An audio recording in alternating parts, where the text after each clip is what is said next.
Huwag maging mapagmataas kung meron ka ngayon. Huwag mangmata ng kapwa mo kung alam mong mas nakakaangat ka kaysa sa kanya.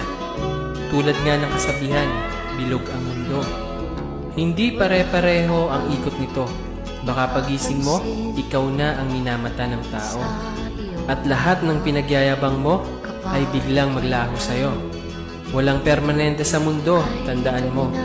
Kahit ikaw pa ang pinakamayaman, pag tinamaan ka ng sakit, lahat yan mawawala sa'yo. Ugaliing maging mapagkumbaba, meron ka man o wala. Kasi pag nawala ka sa mundo, lahat ng yaman mo may iwan yan sa lupa. Ikaw lang ang mawawala. Pero yung kabutihang pinapakita mo sa kapwa mo, hindi yan mawawala. Bato-bato sa langit, ang tamaan, huwag magalit.